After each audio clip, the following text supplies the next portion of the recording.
আসসালামু আলাইকুম। আমি করা ইসলামে কথা বলবো, কথাটি শুনে যান। এক ইহুদি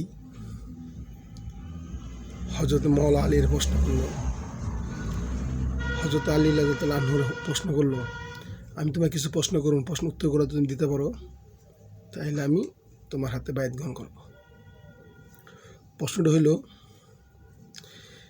যেই জায়গায় পৃথিবী একবার সূর্য আলো পড়ছে, দ্বিতীয়বার আর কোনো দিন সেখানে সূর্য আলো পড়বে না।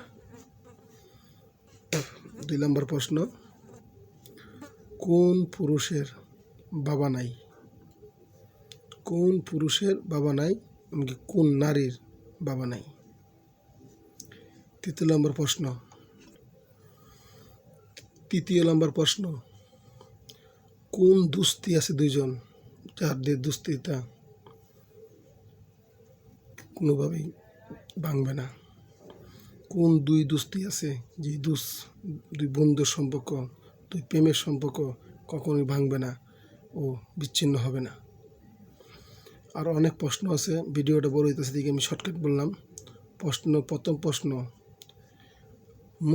মুসা সাল্লামের যখন তার কমের লোকজন নিয়ে যখন উনি সাগর পাড়ি দেয়, মানে নীল নদ পাড়ি দেয়, তখন ওনার আল্লাহর হুকুমে লাঠির আঘাতে যেই পানিটা দুই সাগরের পানি সরে গেছিলো, ওইখানে যে সূর্য আলো পড়ছিল, ওইটা কোনোদিনও আর পৃথিবীর আর একবার লাগছে, মানে সূর্য আলো পড়ছে, আর দ্বিতীয়বার আর সূর্য আলো ওইখানে আর পড়বে না, যদি আল্লাহ না চায়।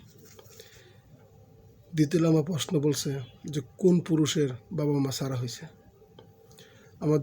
আমাদের আদি পিতা আদম সাল্লামের উনি বাবা সারা মা সারা। হযরত মা হাওয়া, উনি বাবা সারা মা সারা। এই প্রশ্ন উত্তরগুলো হযরত আলী রাদিয়াল্লাহু আনহু ওই পণ্ডিতকে, মানে ওই পাগড়িকে উত্তর দিছে। তৃতীয় নাম্বার, কোন দুস্তি কুসুম ভাঙবে না? আমার আল্লাহ সুবহানাহু ওয়া তাআলার হযরত মুহাম্মদ সাল্লাল্লাহু আলাইহি সাল্লামের দুই বন্ধুর যে দুস্তি, এটি পৃথিবীর কোনো ইতিহাসে, পৃথিবী না, আল্লাহ সৃষ্টি জগতের সৃষ্টি শিরোমণি যত কিছু আছে সব কিছুর ভিতরে এই দুজনের দোস্তি কোনোদিনও ভাঙবে না। আর অনেকগুলো ছিল, আমি ভিডিওটা বড় হয়ে থেকে শুরু করলাম। সকলকে ধন্যবাদ। যারা ইসলামী বেসিকগুলো জানতে চান, জানবেন ইনশাল্লাহ। জানা ভালো, জানা থাকলে বলে কোনো সময় বিপদ আপদে পড়লে অনেক ধরনের ভণ্ড শয়তান ইতর বান্দর আছে, তারা আত্মমারে প্রশ্ন করবে, উত্তর দিতে পারবে না। এগুলো জানা তো জরুরি, এগুলোই জানা জরুরি। তো সকলে ভালো থাকবেন, সুস্থ থাকবেন। আল্লাহ হাফিজ। আসসালামু আলাইকুম ওয়া রাহমাতুল্লাহি ওয়া বারাকাতুহু।